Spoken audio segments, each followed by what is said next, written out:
Don't patronize me, she signed, sharp and fast.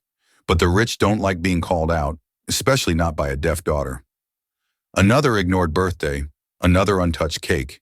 You see the scene, Nashville's high society swirling around her, oblivious. But I saw the tremble in her hands, the way happy birthday became a desperate plea. She thinks no one understands. Here's the kicker. She's wrong. A single dad walks in, a ghost of sign language on his fingertips. He doesn't know it yet, but his kindness, it'll detonate her father's carefully constructed world. 19 years of silence, about to scream. Little does she know, this small act of connection will shatter the illusion that her father is a strong, capable man. The afternoon heat in downtown Nashville was suffocating, but inside the Boulevard Cafe, the air conditioning created a different kind of chill. Marcus Bennett wasn't supposed to be there. He'd promised his 8-year-old son, Caleb, they'd be at the park by now, but a client had insisted on meeting at this overpriced coffee shop where a simple latte cost more than most people's lunch. That's when he saw her. She sat at the corner table, the one by the window where natural light created a halo effect around her natural hair. Styled in elegant twists, designer dress, pearl earrings. Everything about her screamed money. But her hands were having a conversation in the air. Happy birthday to me. The signs were unmistakable. Marcus's chest tightened as he watched her brown fingers move with practiced precision. Each gesture a word spoken into silence. The resignation in her movements, the way her shoulders slightly slumped with each sign.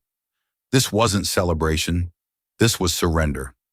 A waiter approached her table, said something while gesturing at the untouched birthday cake. She pointed to her ears, shook her head, then wrote something on a napkin. The waiter awkwardly nodded and retreated. The pattern was so familiar it made Marcus's stomach turn. The cake had a single candle. She traced her finger along the edge of the plate, and Marcus could see her lips moving, reading the cursive chocolate lettering. Happy 23rd birthday, Naomi. A black man in an expensive suit stopped by her table. Marcus watched as he waved enthusiastically, his mouth moving in exaggerated shapes like people do when they think speaking louder or more dramatically will somehow break through deafness. Naomi smiled, that polite, practiced smile that doesn't reach the eyes, and nodded. The man patted her shoulder and walked away, probably feeling good about his 30-con interaction. Marcus's hands instinctively moved to sign Oliver before he caught himself. His younger brother had been dead for 5 years, but muscle memory didn't care about loss. Some habits were carved too deep to fade. Another person stopped by Naomi's table, a black woman this time, dripping in jewelry, more exaggerated mouth movements. Another awkward pat, another retreat. Naomi was like an exhibit in a museum. Beautiful deaf girl, circa 2024. Please admire, but do not attempt meaningful interaction. Marcus found himself standing before his brain could form an objection. His client would be here in 10 minutes. But something about the way she signed a loan to herself over and over like a mantra pulled him forward. Excuse me, he signed as he approached. Naomi's hands froze mid-gesture. Her eyes went wide, scanning his face like she was trying to solve a puzzle. For a moment, neither moved. I don't mean to intrude, he continued signing, but happy birthday. The transformation was instant. Her composed facade cracked and something raw and desperate flickered across her features. Her hands trembled as they formed the response. You sign? My brother was deaf, Marcus signed, then immediately regretted using past tense. But Naomi was already pulling out the chair across from her, her movements urgent, almost frantic. Please, she signed. Sit, please. Marcus glanced at his phone. His client would be here soon. But the look in Naomi's eyes, like someone drowning who'd just been thrown a rope, made the decision for him. I'm Marcus, he signed, settling into the chair. Naomi. Her hands moved eagerly now, like a dam had burst. I haven't had someone sign with me in. She paused, calculating. 3 months, maybe 4. But your family? My father. Naomi's laugh was bitter, a sound she probably couldn't fully hear herself. Victor Ellison doesn't do sign language. He does business deals and charity galas and expensive gifts. She gestured at her designer dress. This costs $3,000. Know what I would have traded it for? One happy birthday in sign language from him. Marcus's phone buzzed. His client. He silenced it without looking. How long have you been deaf? Since I was 4. Manitas. Her signs were matter-of-fact practiced. This was clearly a story she'd told many times. My father's solution was to throw money at it. Best doctors, best hearing aids, best schools, everything but learning to actually talk to me. That must be lonely. You have no idea. Or maybe she studied his face. Maybe you do. You said your brother was deaf. Was. The question hung between them. Marcus's hands hesitated, then formed the words he'd rarely signed to anyone. He died 5 years ago. Drowning accident. Not because he was deaf. He had a heart condition we didn't know about. Naomi's expression softened. I'm sorry, how long had you been signing? 20 years since Oliver was born. Marcus smiled at the memory. He was 16 years younger than me. Our parents were overwhelmed, so I became his translator, his protector, his bridge to the hearing world. Sign language was our secret language, even after he learned to read lips. And now I sign to empty rooms sometimes. Practice conversations with someone who never answers. I sign to myself constantly, full conversations, arguments with my father where I actually get to express how I feel. Jokes no one will laugh at, dreams no one will hear about. She paused. This is the most I've actually communicated with someone in months. Marcus's client walked in. Hayden Smith, all business suit and impatience. He spotted Marcus and started over, his face already showing irritation. I have to. Marcus started to sign, but Naomi had seen Hayden too. Your meeting, she signed, her hands already retreating.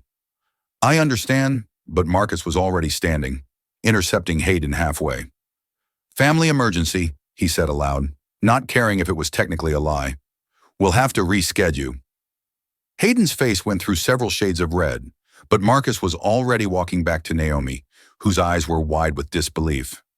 Your client will survive, Marcus signed, sitting back down. Tell me about your birthday. Why are you alone? Naomi's hands moved slowly at first, like she was testing whether this was real. My father's in Tokyo. Business deal. He sent this cake, had his secretary arrange for it to be delivered here. This cafe, it's where he brings his business associates. I think he thought being here would feel like being with him. She paused, but it doesn't. It feels like being a prop in someone else's life. The bitterness was back. You know what's funny? He runs a real estate empire. His entire fortune is built on communication, convincing people, negotiating, connecting. But 19 years and he's never learned my language. Maybe he's afraid of what? Naomi's signs were sharp, of not being good enough, of failing you more than he thinks he already has. Naomi stared at him for a long moment. You don't know Victor Ellison. Failure isn't in his vocabulary. Neither is vulnerability, I'm guessing. That made her pause. Her hands lowered and Marcus saw her really considering the idea for the first time. Tell me about your son, she signed, changing the subject. You mentioned promising him something. Caleb, he's 8. We were supposed to go to the park, but Marcus gestured around the cafe. You chose to sit with a stranger instead. You looked like you needed a conversation more than he needed the swings. What about his mother? Marcus's hands hesitated. She left when Caleb was 2. Couldn't handle parenthood, she said. Sends birthday cards sometimes when she remembers. So you understand being abandoned by someone who's supposed to love you unconditionally? It's different, though. Your father is still here, is he? Naomi's question hung in the air. Physical presence isn't the same as being present. At least your ex was honest enough to leave. The honesty was brutal, but Marcus couldn't argue with it. He'd spent years angry at Catherine for leaving, but at least Caleb didn't have to watch her fail to connect every single day. Would you like to meet him? Marcus found himself signing. Caleb? I could teach him to sign happy birthday. The hope that bloomed on Naomi's face was almost painful to witness. You'd do that? He's been asking about learning sign language anyway. He saw me signing to myself once and was fascinated. You could bring him here tomorrow, Naomi suggested, then immediately backtracked. Sorry, that's presumptuous. You probably have. Tomorrow's perfect, Marcus interrupted. Same time. Naomi nodded, and for the first time since he'd approached, she smiled. A real smile that transformed her entire face. As Marcus stood to leave, finally acknowledging the angry text from Hayden, Naomi signed one more thing. Thank you for seeing me. Not the deaf girl, not the millionaire's daughter. Just me. Naomi, Marcus signed back. That's all I saw from the beginning. Walking to his car, Marcus thought about Oliver, about the years of signing that felt like they had died with his brother. Maybe they hadn't been wasted after all.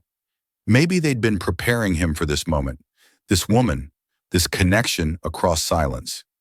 Naomi watched him go through the cafe window, her hands unconsciously signing his name. Marcus, the first person in years who'd chosen her company over something else, who'd seen her isolation and stepped into it rather than politely stepping around it. Her phone buzzed with a text from her father. Happy birthday, sweetheart. The cake should have arrived. Sorry I couldn't be there. The Tokyo deal is important for our future, she typed back. Met someone today who speaks my language. His response was predictably tone deaf. Excellent. Networking is important. What company does he work for? She didn't reply. How could she explain that Marcus's value had nothing to do with networking and everything to do with the simple act of seeing her? The next day, Marcus arrived with Caleb in tow. The 8-year-old was practically vibrating with excitement, his hands already attempting the signs Marcus had taught him in the car. Is that her? Caleb asked aloud, pointing at Naomi through the window. Yes, but remember what we talked about. But Caleb was already pushing through the door, marching up to Naomi with the confidence only children possess. His small brown hands moved carefully through the signs. Hello, I'm Caleb. Happy birthday yesterday. Naomi's eyes filled with tears. She looked at Marcus, who shrugged apologetically. He practiced all night. He signed. It's perfect. She signed back, then turned to Caleb with slower, clearer signs. Hello, Caleb. Thank you. Want to learn more? For the next 2 hours, Naomi taught Caleb signs while Marcus translated the context. The boy was a quick learner, his enthusiasm infectious. Other cafe patrons stared, some smiling at the scene, but Naomi didn't notice. Her world had shrunk to this table. These people who made effort to enter her silence rather than expecting her to strain toward their sound. Why don't more people know this? Caleb asked his father. It's like a secret code. Not everyone needs it, Marcus explained. But Naomi needs it, Caleb said simply, so we should know it. The child's logic was beautiful in its simplicity. Naomi signed, thank you to him. And Caleb beamed like he'd won a prize. These meetings became routine, 3 times a week. Then daily, Marcus would bring his laptop, working on design projects while Naomi and Caleb practiced signs. She taught the boy colors, animals, feelings. Watching his joy at each new word healed something in her she didn't know was broken. But it wasn't just Caleb learning. Naomi taught Marcus signs Oliver had been too young to use. Complex emotions, abstract concepts, philosophical ideas. Their conversations deepened, moving beyond pleasantries to real connection. Why design? Naomi asked one afternoon while Caleb was in the bathroom. Control, Marcus signed. After Catherine left, everything felt chaotic. Design lets me create order, beauty, meaning from nothing. And raising Caleb alone? Terrifying, Marcus admitted. Every day I worry I'm not enough, that he needs a mother, a complete family. He has a complete family, Naomi signed firmly. You're not half a parent just because you're alone. You sound sure. My mother died when I was 6. Car accident. My father raised me alone, and I never felt like I was missing half a family. I felt like I was missing connection, but that's different. Marcus wanted to ask more about her mother, but Caleb returned proudly signing bathroom with a grin. 3 weeks into their routine, Victor Ellison returned from Tokyo. Naomi had told her father about Marcus and Caleb, though she'd kept the details vague. So when Victor arrived at the boulevard one afternoon to surprise his daughter, he wasn't prepared for what he saw. His daughter, his quiet, isolated daughter, was laughing. Her hands flew through the air in animated conversation with a black man and a young black boy. The joy on her face was something Victor hadn't seen in years. He stood frozen in the doorway watching. The man, early 30s, casual clothes that suggested creative profession rather than corporate, was signing something that made Naomi throw her head back in laughter.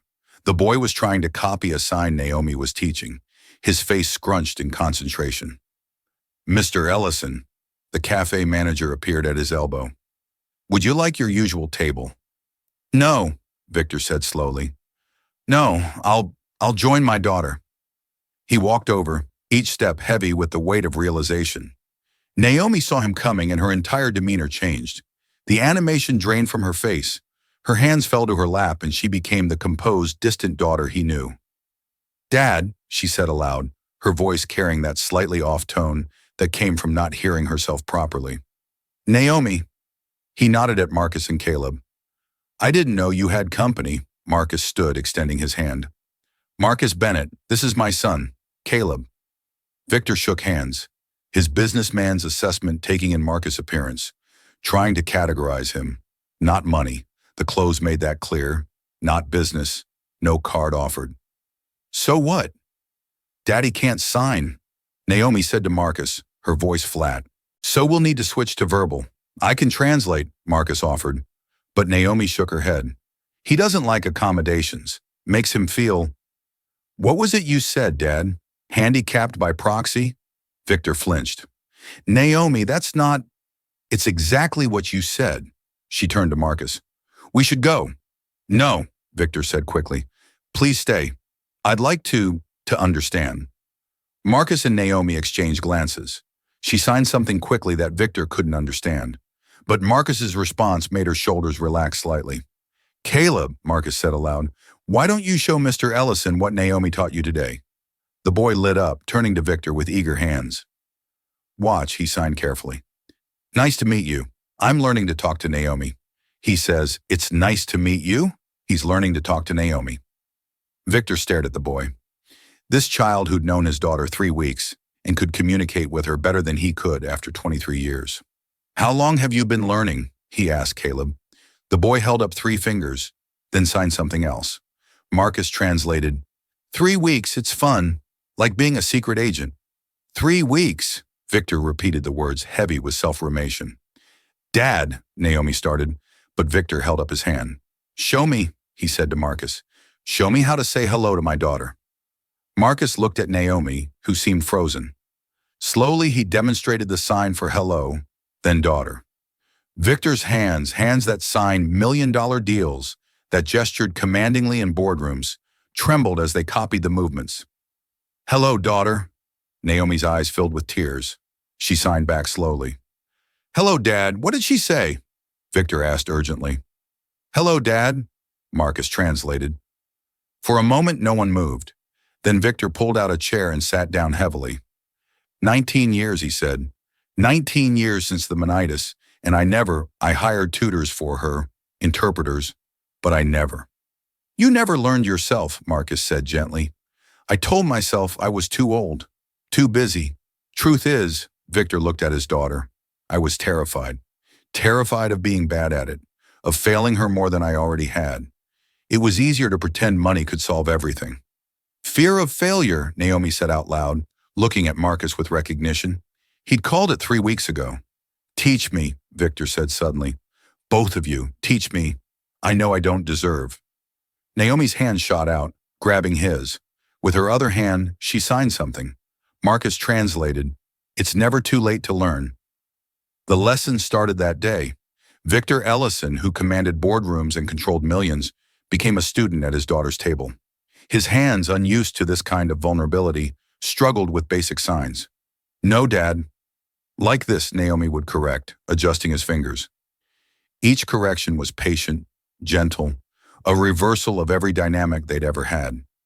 Marcus watched it all unfold, translating when needed, but increasingly unnecessary as Victor slowly built his vocabulary. Caleb helped too, showing the older man tricks he'd learned, making it feel less like failure when Victor struggled with a sign the 8-year-old had mastered. You know what's ironic? Victor said one evening, 6 weeks into his lessons. I built my fortune on communication, on reading people, on knowing exactly what to say. But with your own daughter, you were speaking different languages, Marcus offered.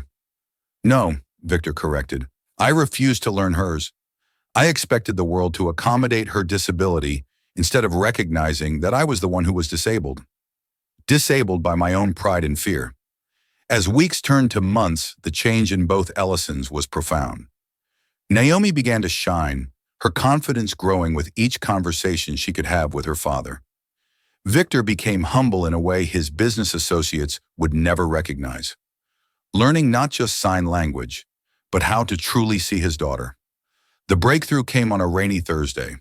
Victor had been practicing a phrase for days, working with Marcus while Naomi was at her volunteer position at the museum. When she arrived at the cafe, Victor stood and signed carefully but clearly. "Sunshine, you are my sunshine. You always have been. I'm sorry it took me so long to tell you." Naomi froze. Her hands flew to her mouth and tears streamed down her face. "You used my sign name." She signed to Marcus, the one Mom gave me before she died. Marcus translated and Victor nodded. "I remembered. Your mother used to sign it when you were little. Before we lost her, I should have continued. I should have done so many things differently." Caleb, who'd been quietly drawing, looked up at his father. "Is this happy crying or sad crying?" "Both." Marcus signed and said aloud. "Sometimes they're the same thing." The transformation wasn't just personal. It rippled outward. Victor hired sign language tutors for his entire household staff. He started incorporating accessibility features into all his properties. He became, in his words, militantly inclusive about communication access in Nashville's business community. "I spent 2 decades building walls," he told Marcus one day. "Walls of money, walls of ignorance, walls of fear. You and Caleb, you showed me how to build bridges instead.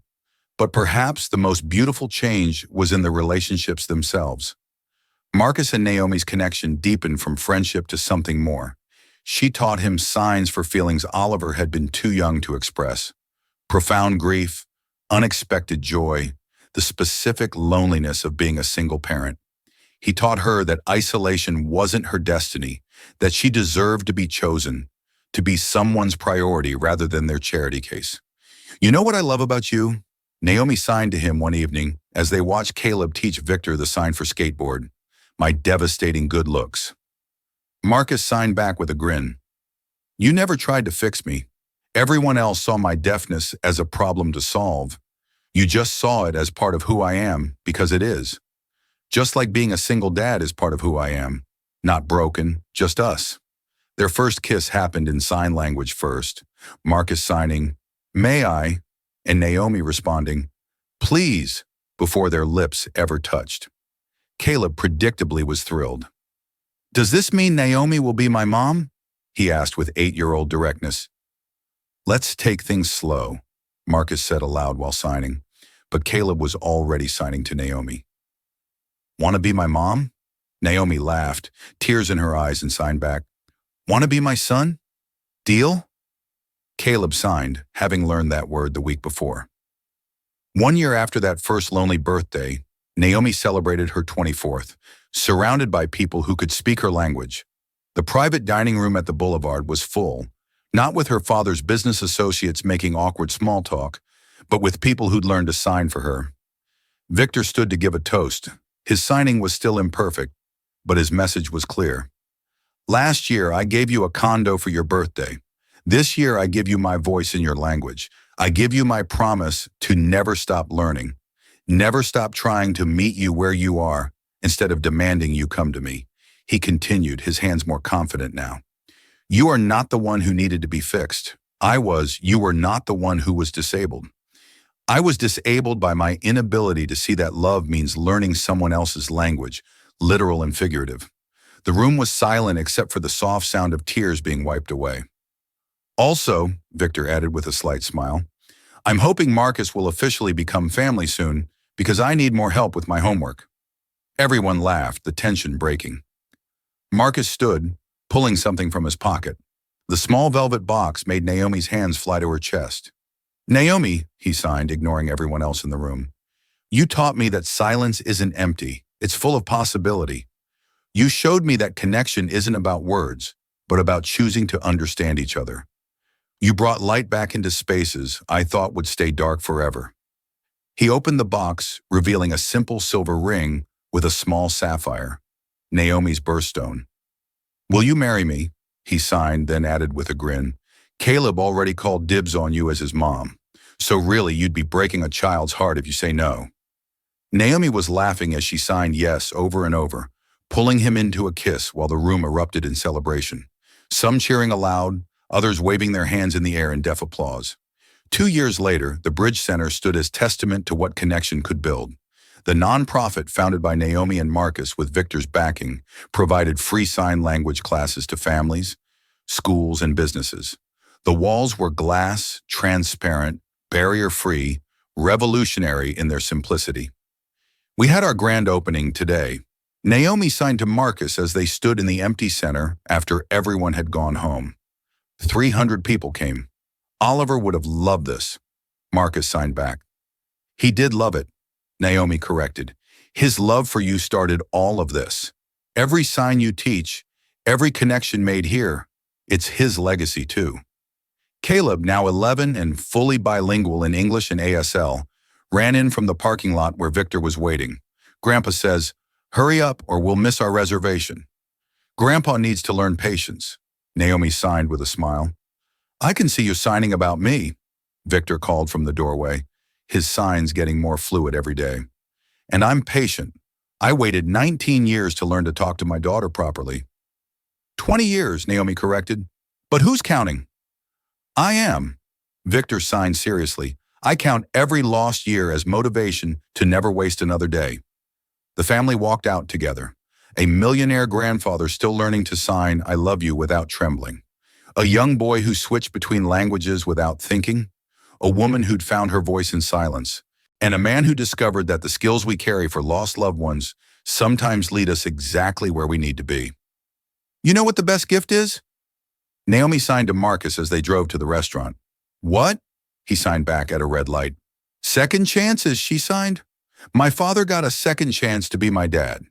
You got a second chance to use your signs. I got a second chance at believing I was worth learning for. And Caleb? Marcus asked. I got a mom who teaches me that different doesn't mean less. Their son signed from the back seat. Victor, watching from the passenger seat, added, and I learned that it's never too late to learn a new language, especially when it's the language of someone you love. The light turned green and they drove on. A family formed not by perfection, but by the choice to keep building bridges, one sign at a time.